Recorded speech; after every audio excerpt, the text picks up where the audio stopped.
Seven-time Formula One world champion Lewis Hamilton seems to have it all: fame, fortune, and unparalleled success.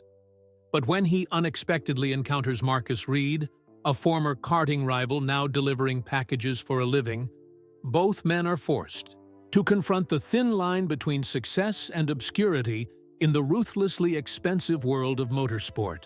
As Lewis reaches out to help Marcus, neither man realizes that a long-buried secret connects their pasts, one that will change their understanding of the journey that brought them to such different destinations. Lewis Hamilton stood by the floor-to-ceiling windows of his Monaco apartment. The morning sun sparkled on the blue water of the harbor. His yacht, painted in sleek black and purple, bobbed gently among other expensive boats. Lewis sipped his green smoothie and looked at the 7 Formula One World Championship trophies lined up on his shelf. Each one reminded him of a different year, different battles, different victories.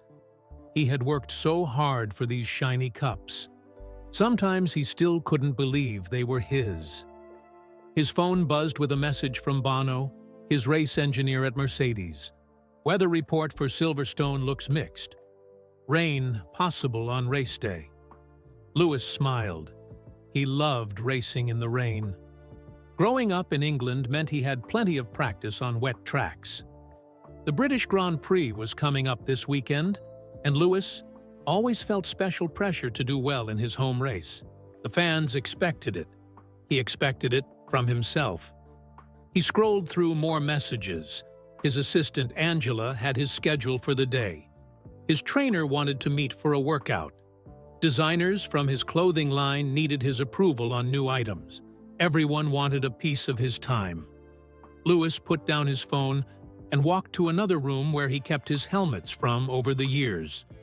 The newest one was bright purple with stars on top. His first helmet, though, was the one that caught his eye today. It was small, made for a kid's head, with yellow and green stripes. The paint was chipped in places. This helmet had been with him when he was just a boy from Stevenage with big dreams. Back when his dad Anthony worked 3 jobs to pay for his karting. Back when they traveled to races in a beat-up van, not a private jet. Lewis ran his finger over the scratches on the old helmet.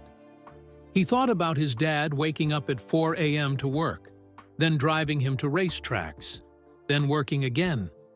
He thought about the sandwiches they packed because they couldn't afford to buy food at the tracks. He thought about the times they slept in the car to save money on hotels. "Look at me now, Dad," Lewis whispered. His phone rang. It was his father. "I was just thinking about you," Lewis said. "Good thoughts, I hope." Anthony laughed. "The best. Just looking at my old helmet." "Feeling nostalgic, son?" "Maybe. I fly to England later today for Silverstone." "The British Grand Prix already?" "Time flies," said Anthony. "Your sister is coming to watch. I've got the family tickets sorted." "Thanks, Dad." Lewis hesitated. "I was thinking of visiting Rye House before heading to the track. You know, where it all started." "Rye House. Haven't been there in years. Want me to come with you?" Lewis thought about it. "No, I think I'll go alone. Just want to see it again. Feel the old vibes." After they hung up, Lewis looked around his perfect apartment. Everything in it was expensive and beautiful. He had earned it all, worked harder than anyone knew. 7 championships didn't come easy. 90-plus race wins didn't happen by accident. He had sacrificed a normal life for this success. Yet some mornings, like today, he felt a strange emptiness. What was it? He had fame, money, the respect of millions of fans. He used his voice to fight for causes he believed in. He had changed the sport forever. Lewis walked back to the window. Down in the street, regular people were going about their days. Tourists taking pictures, shop workers opening stores, delivery drivers dropping off packages. Normal lives, so different from his. He wondered about the kids he used to race against in karts. Where were they now? Most had dropped out along the way. Racing was hard. It cost too much money. It required too much sacrifice. It broke your heart more often than it made your dreams come true. Lewis had been the lucky one. No, not just lucky. He had worked for this life. But luck played a part too. His phone buzzed again. It was time to get ready for his flight. "Wheels up in 90 minutes, sir," his pilot messaged. Lewis took one last look at his trophies. Then he made a decision. Before Silverstone, before the Utah craziness of race weekend began, he would visit Rye House Kart Circuit in Hodgston, the place where little Lewis Hamilton first felt the thrill of racing, the place where his journey began. Sometimes, to know where you're going, you need to remember where you came from. Sometimes, to know where you're going, you need to remember where you came from. Lewis parked the rented Ford Fiesta down the road from Rye House Kart Circuit. He could have arrived in a flashy car, but that wasn't the point of today's visit. He pulled his baseball cap low and put on simple sunglasses. He didn't want to cause a scene. Today wasn't about Lewis Hamilton, the F1 champion. It was about Lewis, the boy who once raced here with nothing but dreams. As he walked through the entrance, Lewis felt like he was stepping back in time. The smell hit him first: fuel, rubber, and hot asphalt. It was the smell of his childhood. The sound came next: the high buzz of kart engines, the squeal of tires on the track, and the excited shouts of kids and parents. Lewis stood quietly by the fence, watching young racers zip around the track. They couldn't have been older than 8 or 9, about the age he was when he started. One small boy in a blue helmet took a corner perfectly, cutting inside another cart to take the lead.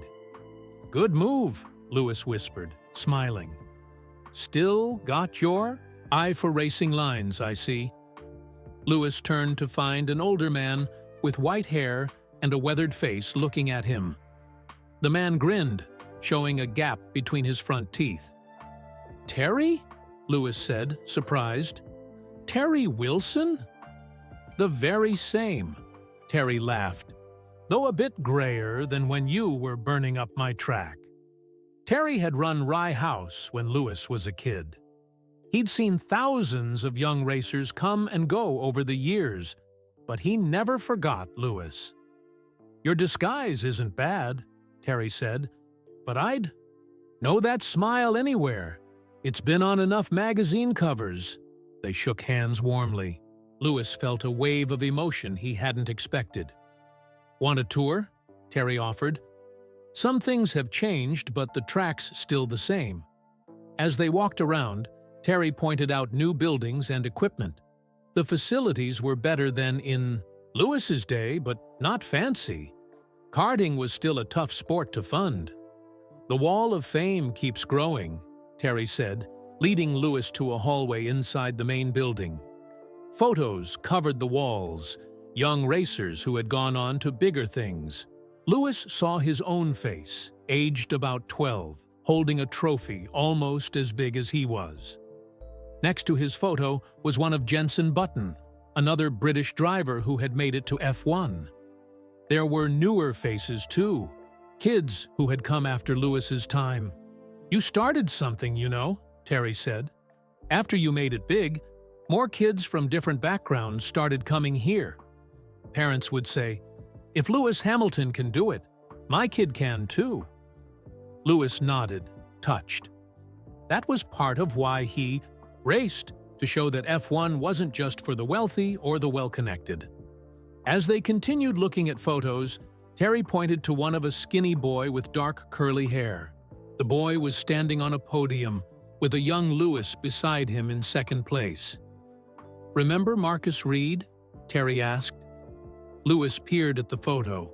The memory came back slowly. Then, all at once. "Marcus," Lewis said softly. "Yeah, I remember him. He was quick. Really quick." "As good as you some days," Terry agreed. maybe even better on others. Lewis didn't disagree. Marcus had been a natural talent. They had raced each other dozens of times, trading wins and pushing each other to improve. "Whatever happened to him?" Lewis asked. "He just disappeared one day?" Terry shrugged. "Racing's expensive. Not everyone gets the chances you got. I heard his parents split up. Money ran out, I suppose." Lewis felt a strange mix of emotions: guilt, sadness, and a sense of unfairness. He knew how easily that could have been his story, too. "Do you know what he's doing now?" Lewis asked. "Last I heard, he still lives around here. Hartford, I think. Someone told me he's a delivery driver." "Packages or food? Something like that?" "A delivery driver." The words hit Lewis hard. He thought about the glimpse of delivery vans he'd seen from his Monaco apartment just that morning. The random luck of life suddenly felt very real.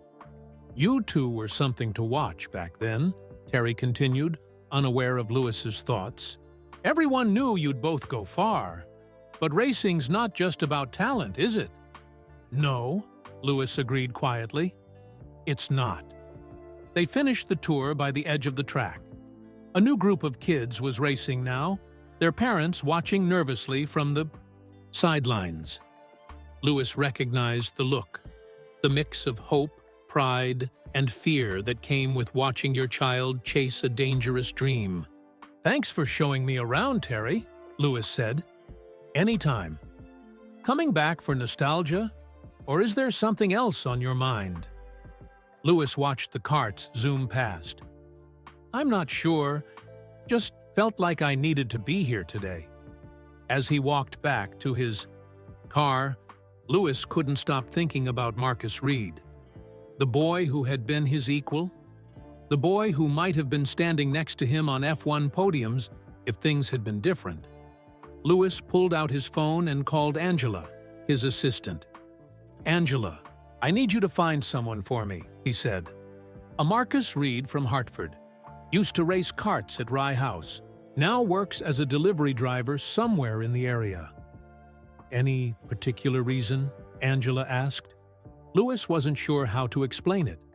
How could he say he suddenly needed to find someone he hadn't thought about in 20 years? "Just an old friend," Lewis said finally. "Someone I need to reconnect with." As he drove away from Rye House, Lewis knew his trip to Silverstone would have to wait a little longer.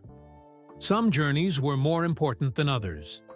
As he drove away from Rye House, Lewis knew his trip to Silverstone would have to wait a little longer. Some journeys were more important than others. Back in his hotel suite in London, Lewis paced the floor while talking to Angela on the phone. "Any luck finding Marcus Reed?" he asked. "I'm working on it," Angela replied. "There are several. Marcus Reed's in Hertfordshire. I'm narrowing it down." Lewis walked to the window, looking out at the London skyline. The sun was setting, turning the buildings golden. "Try searching for any connection to karting or racing," Lewis suggested. "And focus on Hartford. That's where Terry said he was from." While waiting for Angela to call back, Lewis opened his laptop. He searched through old racing websites and forums. Most had few records from the 1990s when he and Marcus were kids. But on one site, Lewis found results from a regional championship. They had both competed in Lewis Reed, first place Marcus Reed, second place. The names jumped out at him, race after race, the same two boys at the top.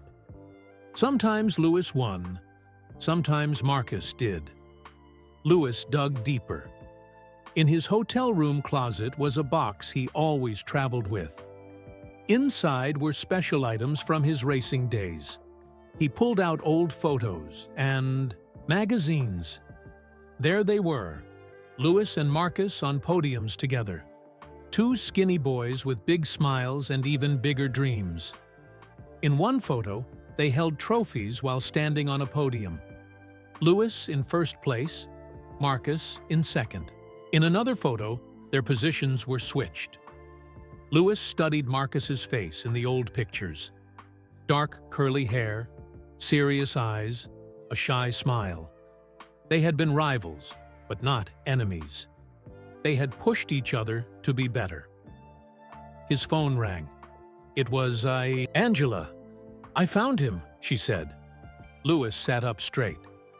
"Tell me." Marcus Reed, age 40, works for Fast Track Deliveries in Hartford. He drives a delivery van for their local package service. "That has to be him," Lewis said. "Can you get me his home address?" Angela hesitated. "Lewis, are you sure about this? Showing up at someone's house after 20 years? It might be a shock for him." Lewis hadn't thought about that. What would it be like for Marcus to suddenly see Lewis Hamilton, 7-time world champion, on his doorstep? "You're right," Lewis admitted. "Maybe I should try to meet him at work. First, somewhere public." "I think that's wiser," Angela agreed. "I have the address of the delivery company." Lewis wrote down the details. Fast Track Deliveries was in an industrial area of Hartford. Their drivers started early, usually around 7 a.m. "I'm going there tomorrow morning," Lewis decided, before heading to Silverstone. "The team is expecting you at the track by noon," Angela reminded him. "I'll make it work," Lewis said. "This is important." That night, Lewis couldn't sleep. He kept thinking about Marcus and how different their lives had turned out. Lewis had houses in Monaco, London, and Los Angeles. He had private jets and yachts. He had 7 world championships and was one of the most famous athletes on the planet. And Marcus? He was driving a delivery van in the same area where they both grew up. Lewis thought about his own father, Anthony, who had worked multiple jobs to fund his racing. Without that sacrifice, Lewis might never have made it. Was that the difference between him and Marcus? Just luck and family support? The next morning, Lewis woke early. He dressed simply in jeans and a plain jacket. He put on his baseball cap and sunglasses again. He wanted to blend in. He sent a quick text to his Mercedes team manager, Toto Wolff. "Might be a bit late to Silverstone. Personal matter. We'll explain later." Toto replied immediately, "No problem. Take care of what you need to. See you when you get here." This was why Lewis loved Mercedes. They respected him as a person, not just a driver. Lewis borrowed a regular car from the hotel's car service instead of the usual luxury vehicle. He programmed the address of Fast Track Deliveries into the GPS and set off as the sun was rising. He drove through the early morning traffic. Lewis felt nervous. What would he say to Marcus? How would Marcus react? Would he be angry about the different paths their lives had taken? Would he even want to talk to Lewis? Lewis didn't have answers to these questions. He just knew he had to try. The boy in those old photos deserved that much. The GPS announced his arrival at Fast Track Deliveries. Lewis parked across the street and watched as delivery drivers arrived for work. They moved quickly, checking in and loading packages into their vans. Lewis scanned the faces, looking for someone who might be Marcus Reed, the boy he once raced against, who now delivered packages instead of driving race cars. Lewis scanned the EBBB faces, looking for someone who might be Marcus Reed, the boy he once raced against, who now delivered packages instead of driving race cars. The drivers moved quickly in the morning light. Some laughed together, while others looked sleepy. Lewis watched each one carefully. Then he saw him, a man about his age with the same curly hair, now shorter and with a touch of gray at the temples. He was taller than Lewis remembered, but his face was familiar. He had the same focused expression Lewis recalled from their racing days. Marcus worked efficiently, loading packages into an old white van with the Fast Track logo on its side. He checked a list on a clipboard and arranged boxes carefully. Lewis noticed his quick, precise movements, the hands of someone who knew how to work quickly. The delivery drivers began to leave one by one. Lewis watched as Marcus closed his van's back doors and walked to the driver's seat.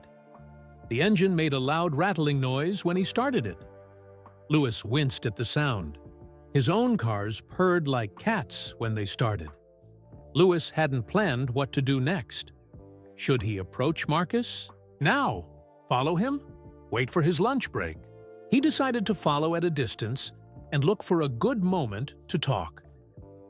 For the next 3 hours, Lewis trailed Marcus through neighborhoods in Hartford. He stayed far enough back that Marcus wouldn't notice him. Marcus delivered packages to homes and businesses, always moving at a steady pace. He was polite to customers, smiling and chatting briefly before hurrying to his next stop. Around noon, Marcus parked his van near a small park. He took a brown paper bag from the passenger seat and walked to a bench under a tree. Lunch break, Lewis realized. This was his chance. Lewis parked his car and took a deep breath. 20 years had passed since they last saw each other. How do you start a conversation after so long? Lewis removed his sunglasses but kept his cap on. He approached the bench slowly. Marcus sat eating a sandwich and looking at his phone. He didn't notice Lewis until he was standing right in front of him. "Is this seat taken?" Lewis asked, pointing to the empty space on the bench.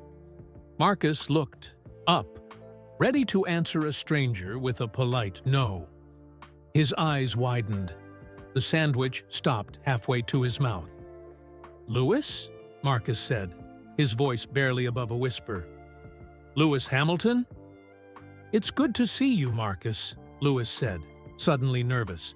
"It's been a long time." Marcus stood up quickly, nearly dropping his lunch. "What are you? How did you? Why are you here?" Lewis gestured to the bench. "Mind if I sit? I can explain." Marcus nodded, looking stunned. They both sat down. A long moment of silence stretched between them. 20 years and 2 very different lives. "I visited Rye House yesterday," Lewis finally said. "Terry Wilson is still there. He mentioned you." "Terry?" Marcus smiled slightly. "That old man is still running the place?" "Wow." "He remembers us both," Lewis said. "The wall has our photos." Marcus nodded, looking down at his sandwich, now forgotten in his hands. "That was a lifetime ago." "I know," Lewis agreed softly. Marcus looked up at Lewis, then around at the park, as if checking whether anyone was watching them. "I can't believe Lewis Hamilton is sitting on a park bench with me. My kids are never going to believe this." "You have kids?" Lewis asked. "2. Jack is 10, Sophie is 8. Marcus pulled out his phone and showed Lewis a family photo. "That's Emma, my wife." "Beautiful family," Lewis said honestly. "Thanks." Marcus put his phone away. "Listen, why are you really here? You must be busy with the British Grand Prix this weekend." Lewis took a moment to find the right words. "Seeing those old photos at Rye House made me think about our karting days. We were pretty equal back then, you and me." Marcus laughed, a short, sharp sound. "Yeah, well, things change." "I wanted to know what happened to you," Lewis continued. "Why you stopped racing?" Marcus's face hardened slightly. "Not much to tell. Parents divorced when I was 15. Money ran out. End of story." He shrugged. "It happens to most kids in racing. You know that." Lewis nodded. He did know. For every driver who made it to Formula One, thousands of talented kids never got their chance. "What about you?" Marcus asked, his tone lighter. "Still winning everything? Still making it look easy?" "It's never easy," Lewis said truthfully. "But you love it," Marcus observed. "I do." Lewis couldn't deny it. What about you? Do you like delivery work? Marcus looked at his van. It's a job. Pays the bills. Not exactly what I dreamed of as a kid, but who gets their dreams? You do, he added, looking back at Louis. And good for you. Someone had to make it. There was no bitterness in Marcus's voice, which surprised Louis. Just acceptance. I should get back to my route, Marcus said, checking his watch. Packages don't deliver themselves. He stood up. Can we talk more? Louis asked quickly. Maybe. After you finish work? Marcus hesitated. I don't know, Louis. What's the point? Our lives went in different directions a long time ago.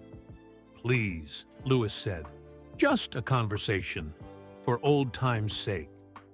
Marcus studied Louis's face. You're serious, aren't you? Completely, Louis replied. After a moment, Marcus nodded. Okay, I finish at 6.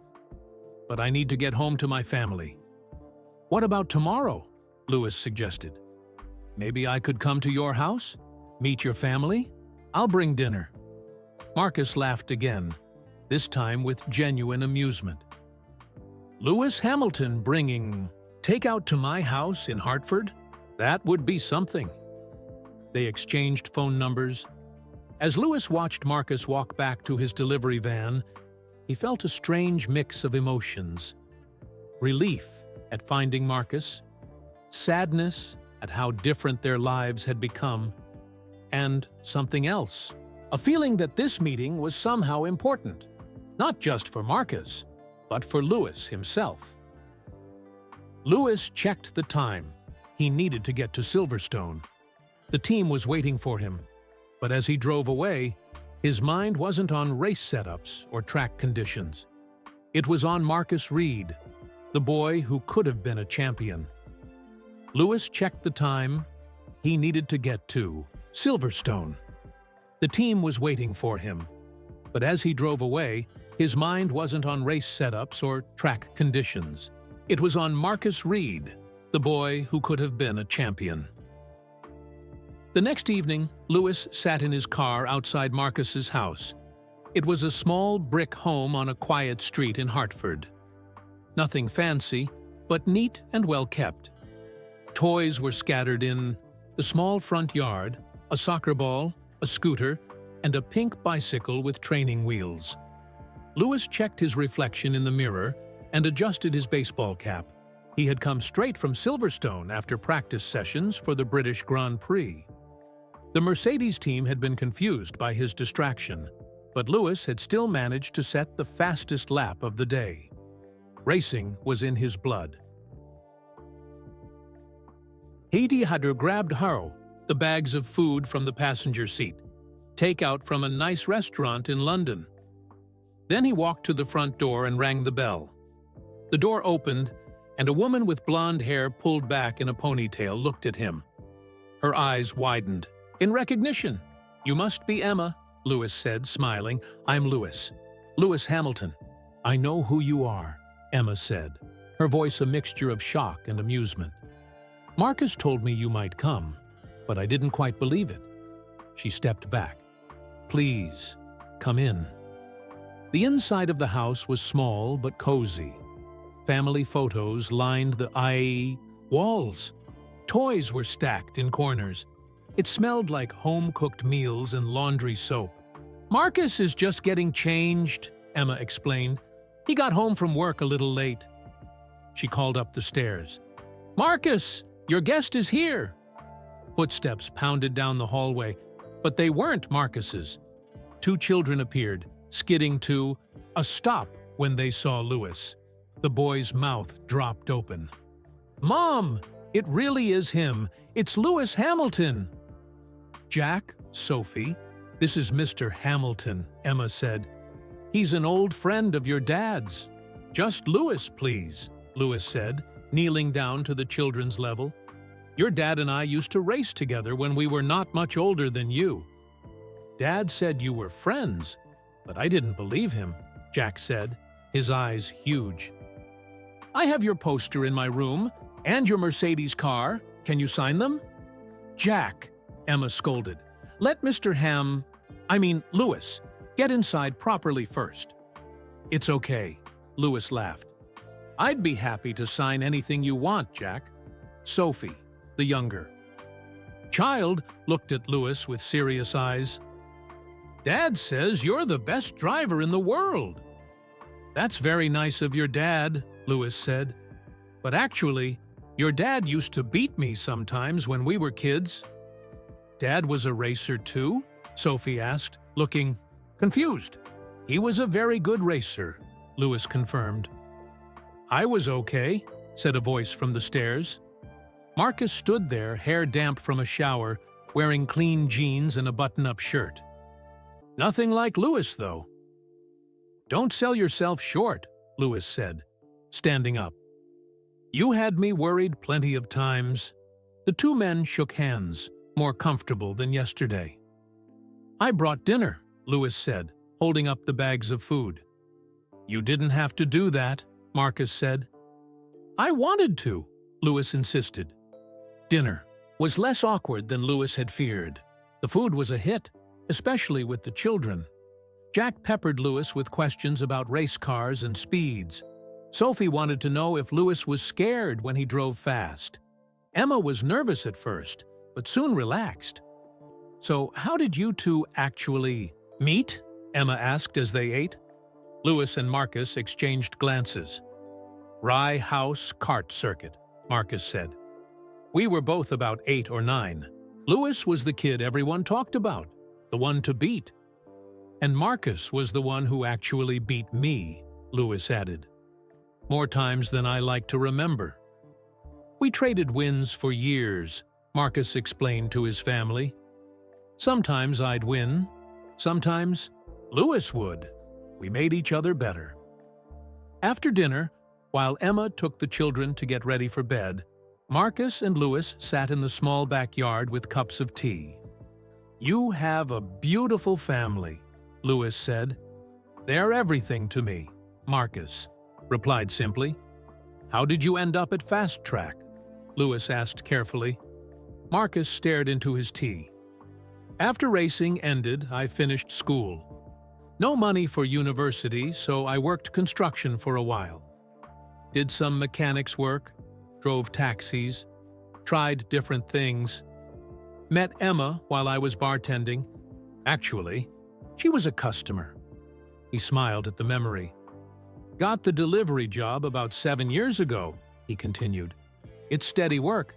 Not exciting, but it pays the bills. The hours let me be home for the kids most evenings. Do you still follow F1? Louis asked. Every race, Marcus admitted with a small smile. The kids think it's cool that Dad used to race against Lewis Hamilton. Nobody believes me, of course. Louis saw the hint of something in Marcus's eyes. Not exactly regret, but a glimpse of what might have been. What about you? Marcus asked. 7 world championships, fame, fortune, everything you dreamed of? Louis thought before answering. The yoo-hee-hum racing? Yes. That's always been what I love most. The rest? He shrugged. It's complicated. People think it's all glamour, but it's a strange life, too. Lonely sometimes. Lonely? Marcus looked surprised. You're surrounded by people all the time. That's part of the problem, Louis said. It's hard to know who's really your friend and who just wants something from you. They sat in silence for a moment, each thinking about the road not taken. The back door opened and Emma appeared. The kids are asking if Louis will come say goodnight. They want autographs. Do you mind? Marcus asked. Not at all, Louis said, standing up. In Jack's room, Louis signed posters and toy cars. The boys' walls were covered with F1 images, many featuring Louis and his Mercedes car. Dad says he used to be as fast as you, Jack said. He was, Louis confirmed. He had something special, your dad. A natural talent. In Sophie's room, the little girl asked Louis a question that caught him off guard. If you and Daddy both were Good at racing? How come you got to be famous and rich? And he has to drive a boring van. Sophie! Emma gasped, embarrassed, but Louis looked at the girl seriously. That's a very good question. The truth is, racing costs a lot of money. My dad worked very hard so I could keep racing. Your dad's family couldn't do that when he was young? That's not fair, Sophie said with an 8-year-old's perfect sense of justice. No, Louis agreed softly. It isn't fair at all. That's not fair, Sophie said with an 8-year-old's perfect sense of justice. No, Louis agreed softly. It isn't fair at all. After saying goodnight to the children, Louis and Marcus returned to the living room. Emma had made coffee and set out some cookies. I'm sorry about Sophie's question, Emma said, looking embarrassed. Kids say whatever pops into their heads. No need to apologize, Louis said. She asked a good question, one I ask myself sometimes. Marcus took a cookie. They're both racing mad now. Jack's been into F1 for years. Sophie is just starting to get interested. Do they race karts? Louis asked. Marcus and Emma exchanged a look. We took Jack to try it once, Marcus explained. He loved it, but he trailed off. It's expensive, Emma finished. Even just for fun. We promised to save up and go again for his next birthday. Louis nodded, understanding perfectly. The cost of karting was a barrier for many families, just as it had almost been for his own. You have a lovely home, Louis said, changing the subject. It's small, but it's ours, Emma said proudly. Or it will be in about 25 more years of mortgage payments. They all laughed at that. Do you want to see my pride and joy? Marcus asked suddenly. Sure, Louis said, curious. Marcus led Louis to a small garage attached to the house. It was neat and organized, with tools hanging on the walls. In the corner, covered with a sheet, was something bulky.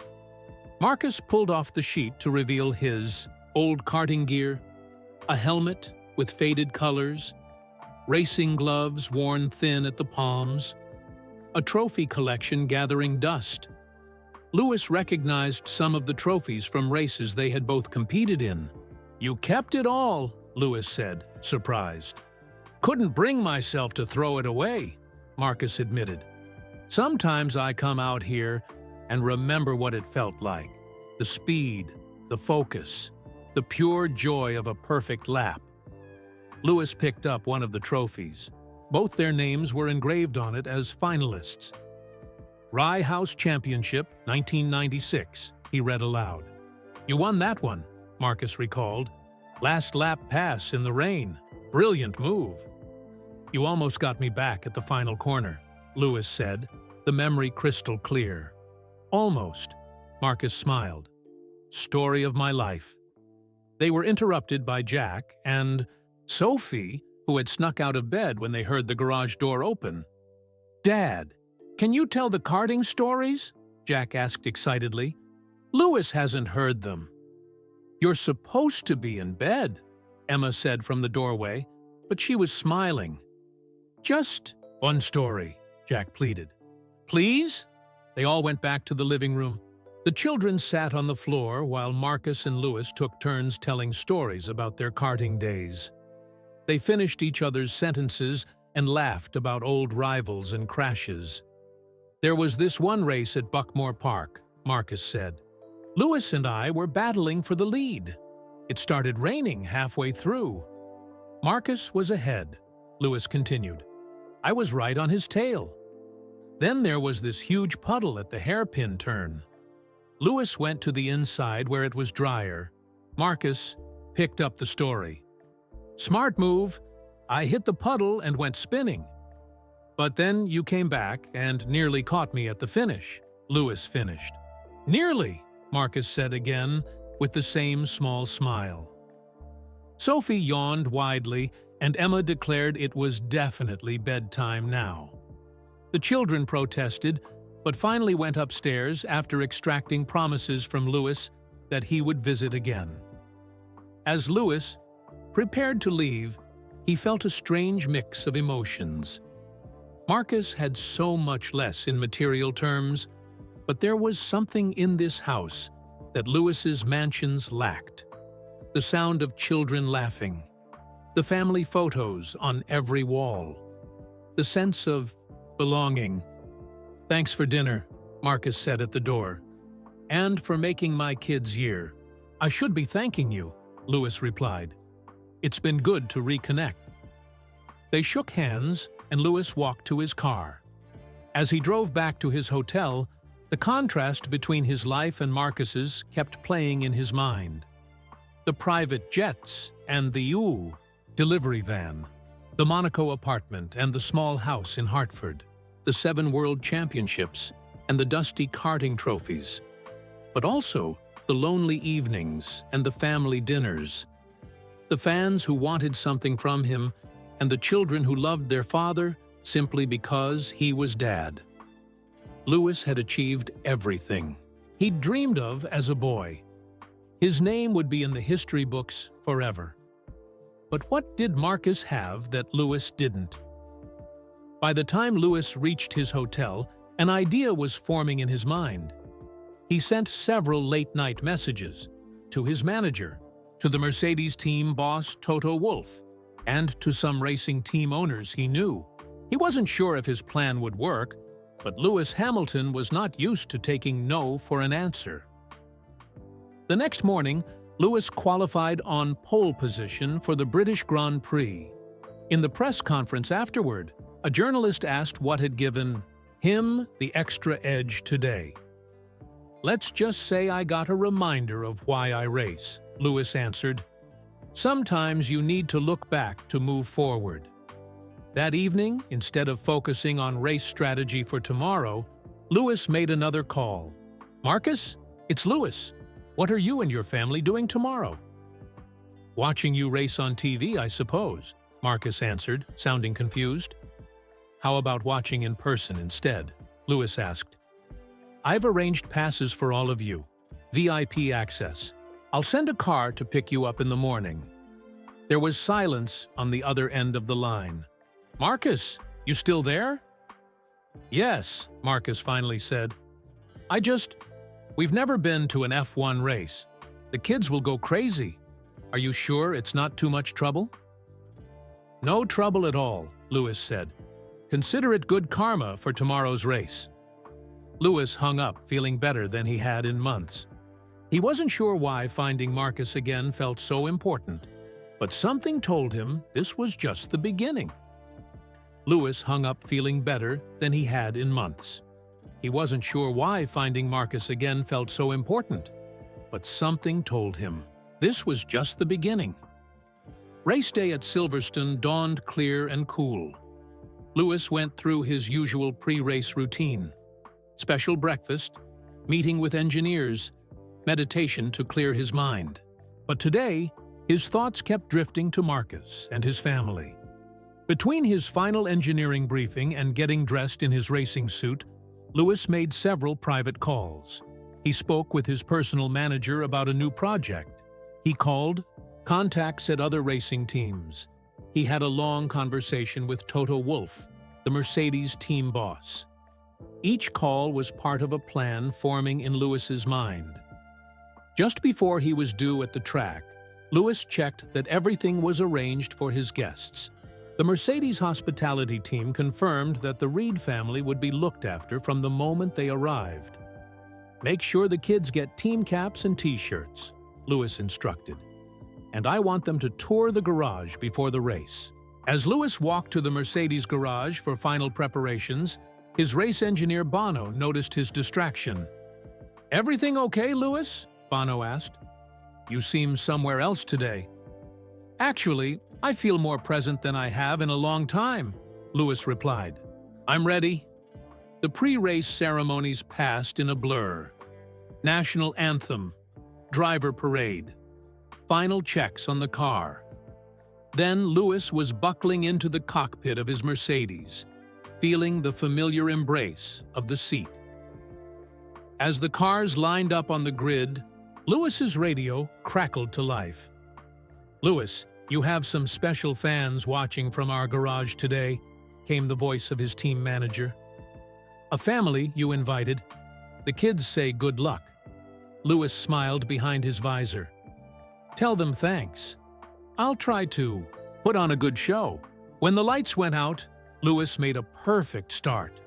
He led from the first corner and built up a gap to the cars behind. His mind was clear, his driving precise. There was pressure from Max Verstappen in the Red Bull for several laps, but Lewis managed the race perfectly. As he crossed the finish line to win the British Grand Prix, Lewis punched the air with his fist. The radio filled with cheers from his team. "Fantastic drive, Lewis," Bono shouted. "Home win! The crowd is going wild." Lewis completed his cool-down lap, waving to the fans in the grandstands. As he parked his car in the winner's spot, he saw Marcus's family watching from the Mercedes area. Jack was jumping up and down with excitement. Sophie was on Marcus's shoulders to see better. Emma was taking photos, and Marcus? He was watching Lewis with a look of pride and something else, understanding. He knew exactly what Lewis had just experienced, the rush of victory, in a way few others could. During the podium ceremony, the interviewer asked Lewis about his win. "Lewis, fantastic victory today. What made the difference?" Lewis looked down at the crowd, spotting Marcus and his family in the Mercedes section. "I had some extra motivation today," Lewis said. "I reconnected with an old friend from my karting days. It reminded me why I fell in love with racing in the first place. Sometimes we need those reminders." After the podium, Lewis took Marcus and his family to the Mercedes celebration. He introduced them to everyone, engineers, team managers, and finally, to Toto Wolff. "So you're the famous Marcus," Toto said, shaking Marcus's hand. "Lewis has told me about your karting battles." Marcus looked surprised. "He has?" "He said you were as good as him," Toto replied. "Lewis doesn't say that about many drivers." Jack and Sophie were busy collecting autographs from other drivers who stopped by to congratulate Lewis.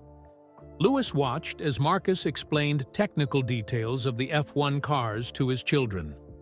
Despite being away from racing for 20 years, Marcus's knowledge was impressive. As the celebrations continued, Lewis pulled Marcus aside. "Are you free next Thursday?" he asked. "There's something I'd like to show you." "I work weekdays," Marcus replied. "Can you take a day off?" Lewis asked. "It's important." Marcus looked curious. "I guess I could. What's this about?" "You'll see," Lewis said with a smile. "I'll send a car for you around 9. The next few days were busy for Lewis.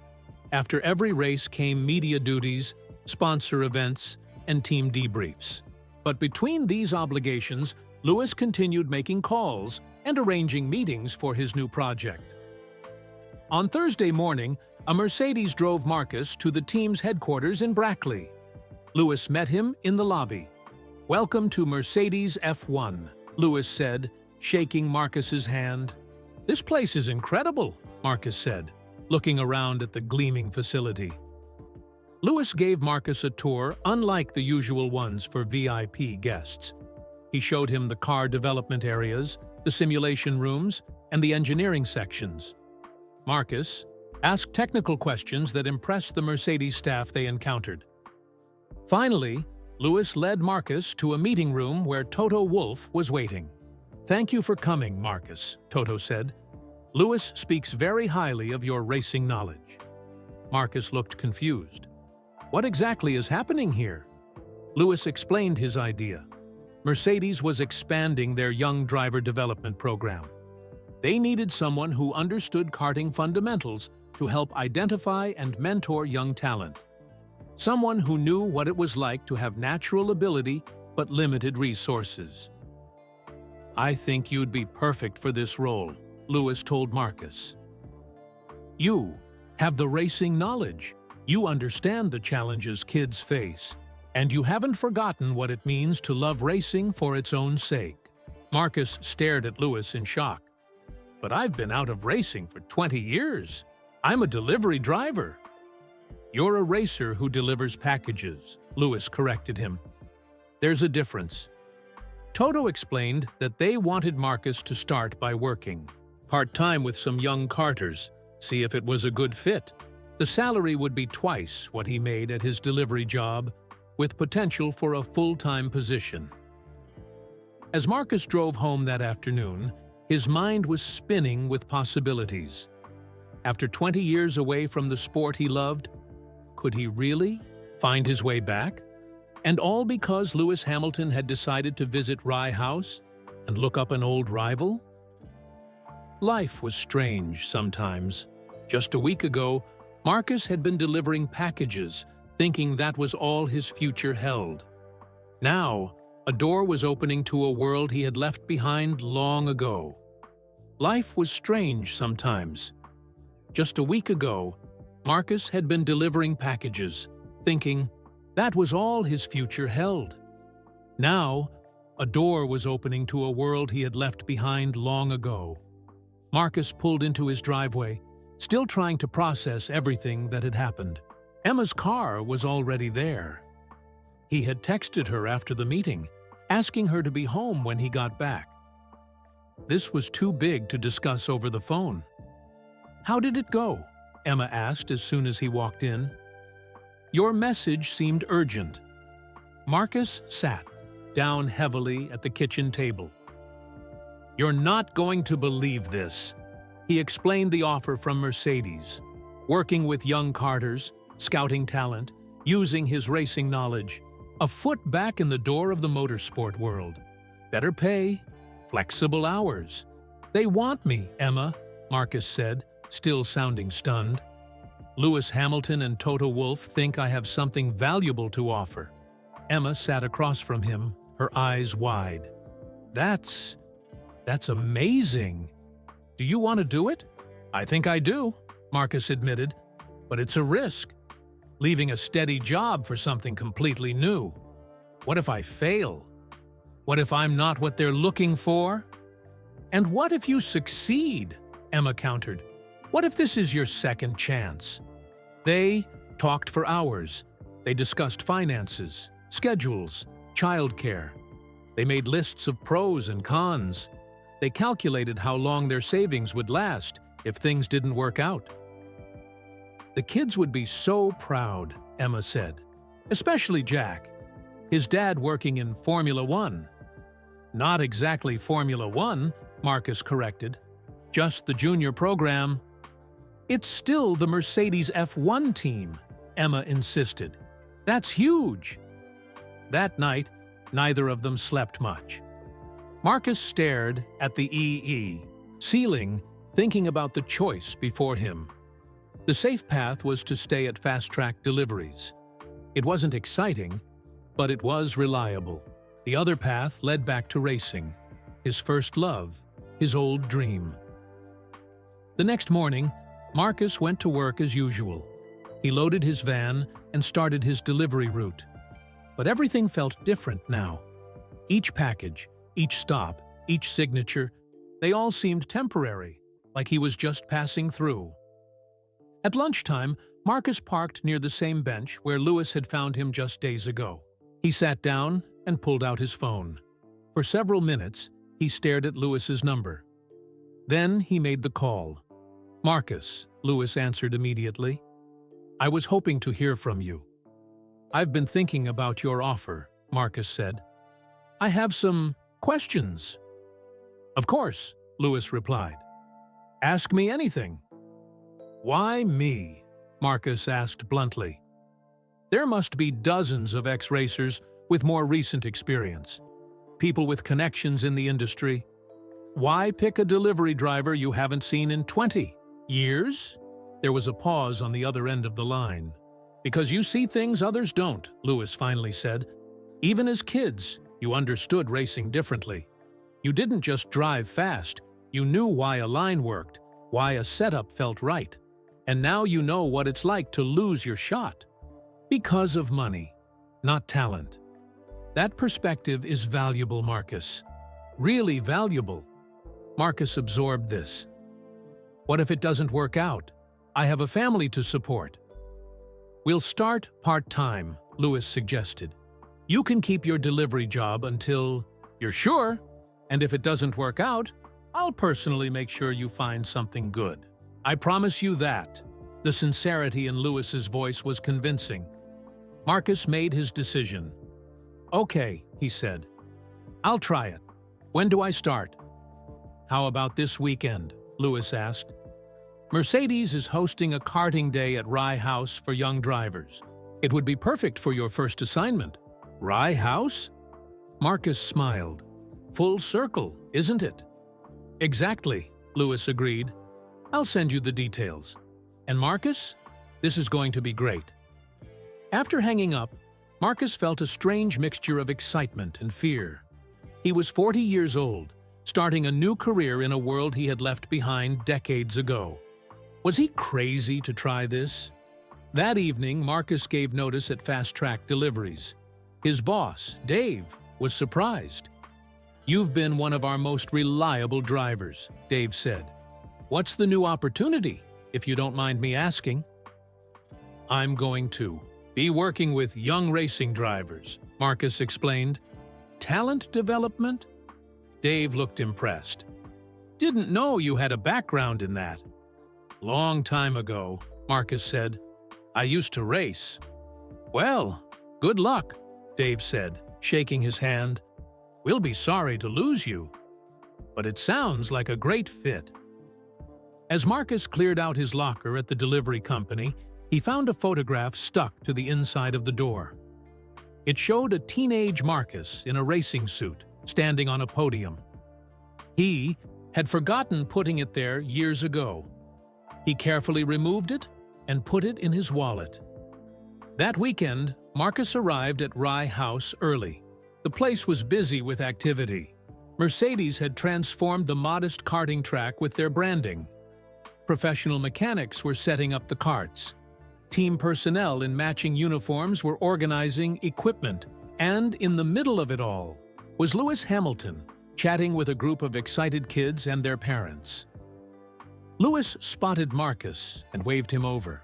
Everyone, he announced, this is Marcus Reed, one of the best kart racers I ever competed against. He's joining the Mercedes Junior program as a talent scout and coach. You're lucky to have his eyes on your driving today. The kids looked at Marcus with new interest. The parents whispered to each other. Terry, the old track manager, approached with a smile. First, Lewis Hamilton returns. Now, Marcus Reed. Rye House is becoming famous again. Some things are meant to be, Terry added, watching the young racers getting ready. Just took a detour. Marcus looked at the kids preparing for their session. They reminded him of himself and Lewis all those years ago, nervous, excited, dreaming big dreams. He felt a sudden certainty that he was exactly where he needed to be. As he walked toward the group of young drivers, Marcus knew his life had changed forever. The delivery van and the packages were already starting to feel like a distant memory. As he walked toward the group of young drivers, Marcus knew his life had changed forever. The delivery van and the packages were already starting to feel like a distant memory. The karting day was a success. Marcus found himself easily slipping back into racing talk. He noticed things about the young drivers that even the professional coaches missed. How one girl was braking too early but making up time with smooth exits. How a boy was struggling with his kart setup rather than his driving skill. By the end of the day, the Mercedes team members were coming to Marcus for his opinions on the drivers. He pointed out 3 kids with exceptional talent, including one from a working-class family who reminded him of himself at that age. When the day ended, Lewis pulled Marcus aside. So, how did it feel? Lewis asked. Like I never left, Marcus admitted, "It's still in my blood." "The team is impressed," Lewis told him, "especially with how you connected with the kids from less privileged backgrounds. They opened up to you in ways they wouldn't with the other coaches." Marcus nodded. "I know what they're thinking. They're wondering if they belong here, if they can compete with kids who have more money and better equipment." "Exactly," Lewis said. "That's the perspective we need." On the drive home, Marcus felt a new energy he hadn't experienced in years. But as his house came into view, anxiety crept in. This opportunity was amazing, but it also meant big changes for his family. Was he being selfish to pursue it? Was he chasing a dream that had passed him by? Emma was waiting for him when he got home. "How was it?" she asked, her eyes searching his face. It was... Marcus struggled to find the right words. "It felt right, Emma. Like finding something I didn't know I'd lost." They sat at the kitchen table, drinking tea. The children were at Emma's parents' house for the night, giving them space to talk. "I'm scared," Marcus confessed. "What if I fail? What if I'm not good enough? It's been 20 years. Emma reached across the table and took his hand. "I've watched you follow delivery routes for 7 years, she said. "I've never seen your eyes light up talking about packages, but every time you talk about racing, even just watching it on TV, with Jack, you become a different person." "We're stable now," Marcus argued. "The delivery job is secure." "And it's slowly killing your spirit," Emma said gently. "I've always known you settled for that job. It was never what you wanted." "We have the kids to think about," Marcus reminded her. "Yes, and what do we want to teach them?" Emma asked. "To play it safe? Or to take chances on the things that matter?" They stayed up late talking. Emma revealed that she had already researched other delivery companies just in case things didn't work out with Mercedes. Marcus admitted that several team members had already asked for his contact information for future events. It would mean some weekends away, Marcus pointed out. Some travel to races and karting events. "We'll manage," Emma assured him. Kids would love visiting you at tracks when possible." The next morning, Marcus took his usual route in the delivery van. As he drove the familiar streets, he noticed things he would miss. The elderly lady who always offered him tea, the friendly dog at house number 84, the shortcuts he had discovered over the years. At one stop, a regular customer recognized him from a local newspaper article about his karting days. The man had kept the clipping. "You were a champion around here," the man said. "My grandson had your poster on his wall years ago." Marcus was touched that anyone would remember. He had been a local talent, nothing more. But the moment confirmed something for him. Racing wasn't just his past. It could be his future, too. That evening, Marcus called Lewis. "I'm in," he said simply. "Full-time." "That's fantastic," Lewis exclaimed. "Toto will be thrilled. We can have the contract ready by Monday." "There's something else," Marcus added. "I want to start a scholarship program for kids who have talent, but no money. Similar to what you're doing with your commission, but focused on the very youngest racers." There was a pause, then Lewis laughed. "I was going to suggest the same thing next month. Great minds think alike." "It's important," Marcus insisted. "The sport loses too many good drivers before they even get started." "You're absolutely right," Lewis agreed. "We'll make it happen." Marcus hung up, feeling a mix of emotions, excitement, nervousness, but mostly certainty. This was the right choice. When he told Jack and Sophie about his new job the next day, their reactions were everything he had hoped for. Jack was speechless with excitement that his dad would be working with real race teams. Sophie asked if this meant they could go to more races. "Will you be on TV with Lewis?" Jack wanted to know. "No, I'll be behind the scenes, Marcus explained. Finding kids who might be champions someday. Like you could have been? Sophie asked innocently. The question caught Marcus off guard. Maybe, he said softly, but now I get to help others have the chance I missed. On Monday morning, Marcus signed his contract at Mercedes headquarters. As Toto Wolff shook his hand, Marcus felt like his life had come full circle. In a small way, he was back where he belonged. That night, Marcus sat alone in his garage, looking at his old karting gear. For years, these items had represented what might have been dreams cut short. Now they felt like the beginning of a story, not the end. His phone buzzed with a text from Louis. Ready to change some lives? Marcus smiled and typed back, Ready. Thank you for this chance. Thank you for taking it, Louis replied. See you tomorrow, teammate. Teammate. The word filled Marcus with pride.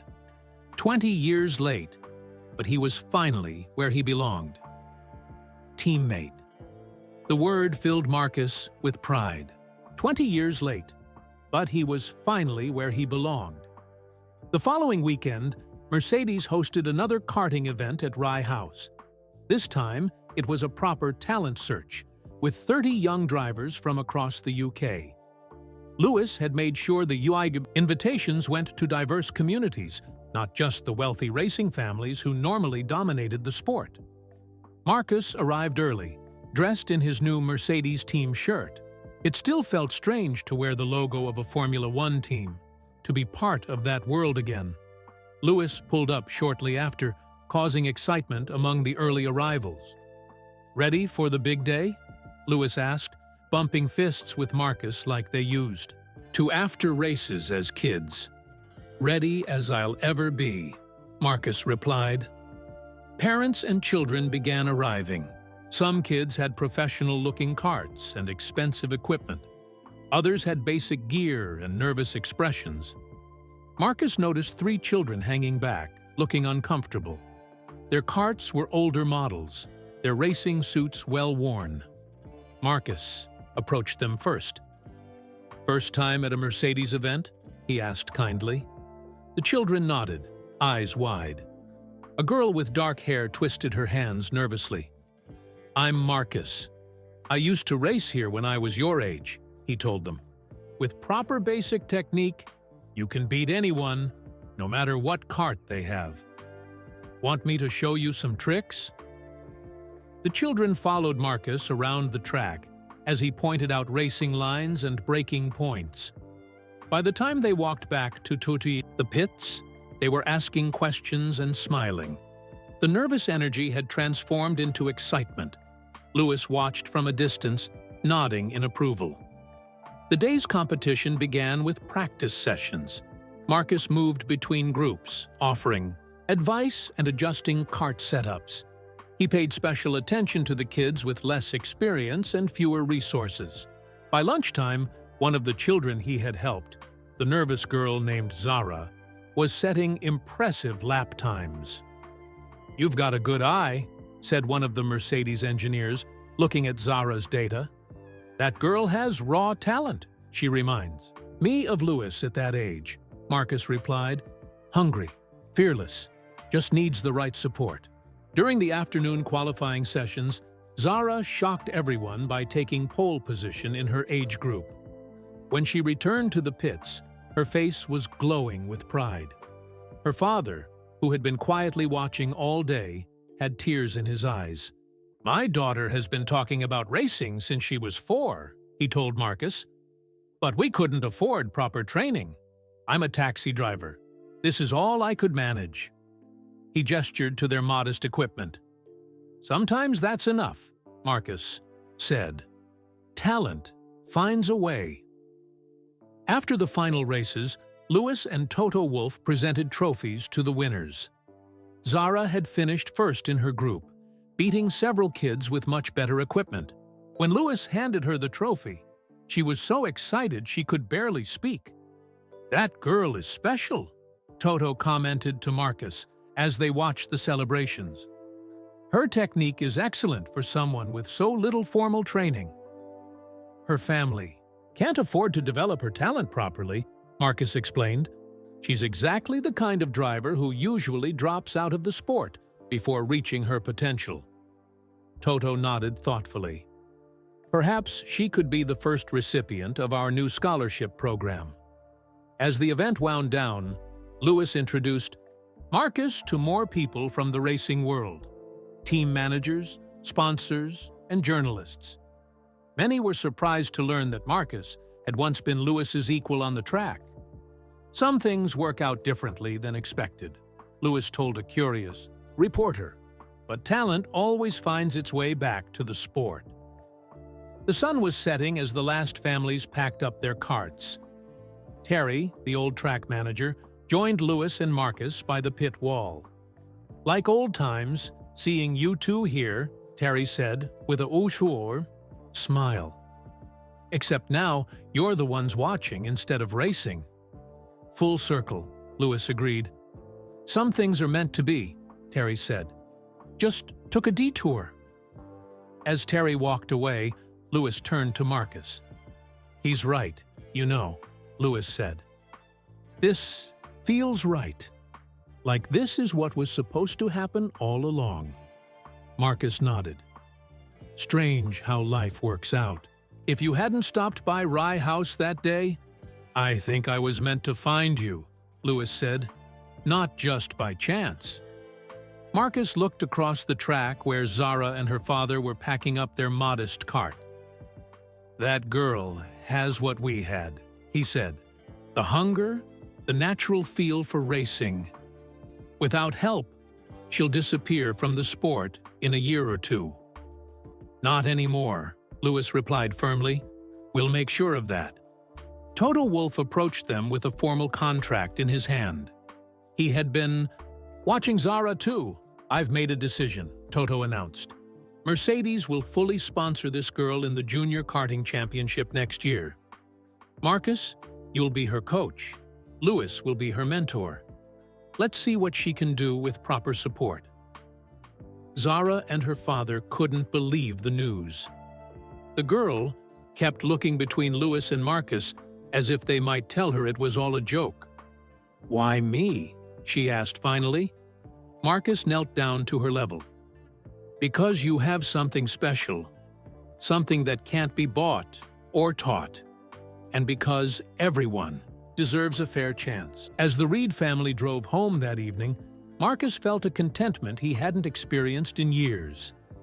Emma reached over and squeezed his hand.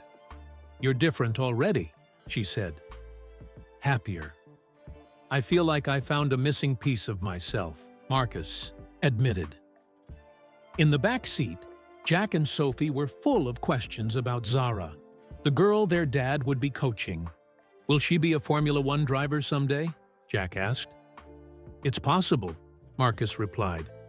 With the right support and a lot of hard work. Like you could have been? Sophie asked. Marcus thought about it. Maybe. But I'm exactly where I need to be, now. And he was. 20 years had changed his path, but somehow brought him back to where he belonged. And he was. 20 years had changed his path, but somehow brought him back to where he belonged. 6 months passed quickly. Marcus settled into his new role at Mercedes with surprising ease. He visited tracks across the UK, identifying promising young racers. He developed training programs for kids from disadvantaged backgrounds. He worked closely with Zara, who was proving to be a special talent. Lewis continued his Formula One season, fighting for another world championship. But he made time to check in on the junior program regularly, often calling Marcus after races to ask about the young driver's progress. One crisp autumn afternoon, Lewis visited the Mercedes Young Driver Academy, where Marcus now worked full-time. The facility was smaller than the main F1 headquarters, but still impressive, with simulators, fitness equipment, and classrooms for technical training. Lewis watched as Marcus worked with a group of 10-year-olds on a driving simulator. Marcus was patient but firm, showing them how small adjustments could make big differences in lap times. The children hung on his every word. "You're a natural teacher," Lewis commented after the session ended. "I enjoy it more than I expected," Marcus admitted. "Seeing that moment when something clicks for them, it's better than any delivery I ever made." Lewis laughed. "I bet." After work, they went to dinner at a quiet restaurant nearby. Marcus looked healthier than when Lewis had first found him. His face had more color, his posture was more confident.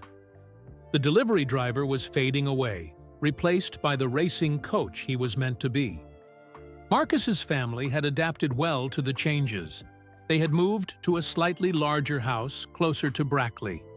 Emma had found a part-time job she enjoyed. The children were thriving in their new school, proud to tell everyone their dad worked with Lewis Hamilton and Mercedes F1. "So," Lewis asked as they ate, "any regrets about making the change?" "None," Marcus said without hesitation. "Though I still can't quite believe how it all happened. What made you come looking for me after all these years?" Lewis smiled mysteriously. "The right time, I guess." Marcus studied Lewis's face. "There's something you're not telling me." Lewis looked like he was about to respond when his phone rang. He checked the screen. "Sorry, it's my dad. Mind if I take this?" "Go ahead," Marcus said. Lewis spoke briefly with his father, then hung up looking thoughtful. "Everything okay?" Marcus asked. "Yeah, just race weekend plans." Lewis paused. "Actually, my dad asked about you. He's been wanting to reconnect." "Anthony?" Marcus was surprised. "I barely knew him back then." "You might be surprised," Lewis said. "He remembers you well." A week later, Marcus received a letter in the mail. The return address showed it was from Anthony Hamilton. Marcus stared at the envelope, curious why Lewis's father would be writing to him. He opened it carefully and began to read. The letter was handwritten, covering 2 pages. As Marcus read, his expression changed from curiosity to shock. That evening, he called Lewis. "Did you know about this?" Marcus asked, his voice unsteady. "About what?" Lewis sounded genuinely confused. "The letter from your dad. About what happened back when we were kids." "What letter? What are you talking about?" Marcus took a deep breath. "Your father sent me a letter explaining something that happened 25 years ago. Something neither of us knew about." There was silence on the line. Then Lewis said, "Tell me." Marcus explained that according to Anthony's letter, back when he and Lewis were young karters, Anthony had approached Marcus's parents with a proposal. He had seen Marcus's talent and thought they could pool resources to support both boys. "He wanted to help me?" Marcus asked, still stunned by the revelation. "My dad never told me this," Lewis said quietly. "Mine never told me either," Marcus replied. "According to your dad's letter, my father was too proud to accept help. Then the divorce happened, and it was too late." Lewis was silent for a long moment. "All these years, I had no idea." "Your dad says he's carried guilt about it," Marcus continued, "feeling that I deserved a chance too. He heard about my new job from you and wanted to reconnect." "This explains so much," Lewis said softly. "Why finding you felt so important to me? It was like something unfinished, a connection that needed to be completed." "Maybe some part of you knew," Marcus suggested. "Maybe," Lewis agreed. "My dad always taught me to help others climb the ladder after me, to make the path easier for those who came after." Marcus thought about Zara and the other young drivers he now coached. A lesson we're both passing on now. The revelation changed something between them. The random chance of their reconnection now seemed like something more, a circle completing, a wrong being righted in some small way. A few days later, Lewis and Marcus met Anthony Hamilton for lunch. The older man, now in his 60s but still fit and sharp, embraced Marcus warmly. "You were special on the track," Anthony told him. "I always knew it. I'm sorry I couldn't do more back then." "You tried," Marcus said. "That means a lot, just knowing that. And now you two are working together after all," Anthony said, looking between them with pride. Sometimes life finds a way to fix its mistakes. As they shared memories and laughed about old racing days, Marcus understood something new about his journey. His path had been harder than it should have been, unfair in many ways, but it had given him perspective and empathy that made him uniquely qualified for his new role. Sometimes the longest road still leads you home. Sometimes the longest road still leads you home. One year after Lewis had found Marcus at Fast Track Deliveries, they stood together watching a small karting championship in Spain. The sun beat down on the track as young racers battled for position. Lewis had flown in just to observe 3 special drivers from the Mercedes program. They were kids that Marcus had convinced Mercedes to sponsor. Talented children from disadvantaged backgrounds who might otherwise never get the chance to develop their skills. Lewis wore sunglasses and a cap to avoid attracting too much attention. This was about the young drivers, not about the famous F1 champion.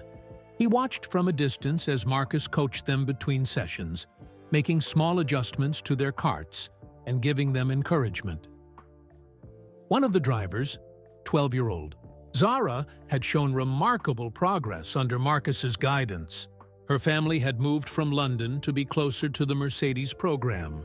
Her father had found work as a mechanic, learning skills that could help his daughter's racing career.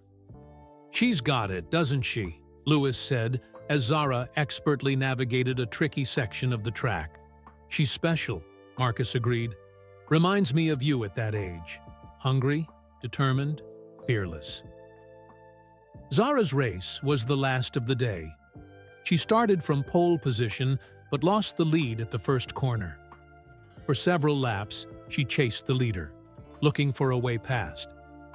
Then, on the final lap, she made a brave move on the outside of a fast corner. The 2 karts ran side by side through the turn, inches apart. Zara held her nerve and emerged in front, taking the win. Lewis and Marcus both cheered. The move had been risky, but perfectly executed. The kind of racing that separated champions from the rest. After the podium ceremony, Lewis joined the celebration. Zara couldn't believe her hero was there to congratulate her. "That last overtake was brilliant," Lewis told her. "Where did you learn that?" "Marcus showed me," Zara said, beaming with pride. "He said sometimes you have to take the harder line to surprise them." Marcus winked at Lewis, and both men knew they were watching a possible future champion. As the sun began to set over the track, the families packed up their equipment. Lewis and Marcus sat on a bench, watching the activity wind down. "Do you ever wonder what would have happened if you'd continued racing?" Lewis asked. Marcus smiled. "Sometimes. Maybe I'd have made it to F1, maybe not. But I wouldn't have my kids, wouldn't have met Emma, wouldn't be exactly who I am now." Lewis nodded, understanding. "And I might not have 7 world championships if you'd been racing against me," he joked. 8, Marcus corrected with a grin. "I would have let you win 1." They laughed, 2 men at peace with their different journeys that had somehow brought them back together. As they walked back to the pits, Marcus hesitated, then spoke. "There's something I never told you. That last race we competed in before I quit? I knew it would be my last. My dad told me the night before." Lewis looked surprised. "But you let me win. I remember passing you on the last lap, and you didn't defend like you usually did." Marcus looked away, embarrassed. "I wanted you to have the championship. I knew you were going places and I wasn't. Sounds silly now. Lewis stopped walking, stunned by this revelation. The championship that had helped convince sponsors to back him, that had put him on the path to Formula One, might have gone differently if Marcus had fought harder. You didn't just find me by chance that day at Rye House, did you? Marcus asked quietly. Lewis smiled mysteriously. Let's just say I had unfinished business. Some races take longer to complete than others. The Mercedes Junior team was growing stronger. In their first year, they had already discovered several exceptional talents, who might never have been found through traditional scouting. Marcus had developed a special program for children from immigrant families inspired by Zara's story. Lewis had expanded his own foundation to partner with Marcus's initiatives. We're going to change racing, Marcus said, as they watched Zara and the other young drivers packing up their carts. We already are, Lewis replied. That evening, they joined the young drivers and their families for dinner. The children were excited, talking about future races and dreams of Formula One. The parents looked grateful, many still not quite believing the opportunity their children had been given. During dinner, Zara's father raised his glass. To Lewis and Marcus, he said, for seeing what others missed, for giving our children a chance. Everyone clapped. Lewis looked at Marcus, both men feeling the weight of the moment. Later, as they walked back to their hotel, Lewis asked, "Did you ever imagine we'd end up here? When you were delivering packages, did you ever think you'd be discovering the next generation of champions?" Marcus shook his head. Never. But it feels right, doesn't it? Using our experiences to help these kids avoid the obstacles we faced. Full circle, Lewis agreed. They stopped in front of their hotel. Stars filled the Spanish sky above them, and in the distance, they could still see the lights of the karting track. Thank you, Marcus said simply. Not just for the job, for remembering me. We're not so different, Lewis replied. Just had different luck. As they bumped fists like they used to after races as kids, both men knew that their greatest victory wasn't on any track. It was in the futures they were helping to build, the barriers they were breaking down, and the dreams they were making possible. Some races aren't measured in laps, but in lives changed. And in that race, they were both champions. Thanks for joining me till the end. Let me know in the comments from where you are tuning in. Drop your city and country name in the comments. Also, make sure to subscribe to this channel if you love Lewis Hamilton. Give this video a thumbs up if you enjoyed this heartwarming story of friendship and second chances. See you in the next one.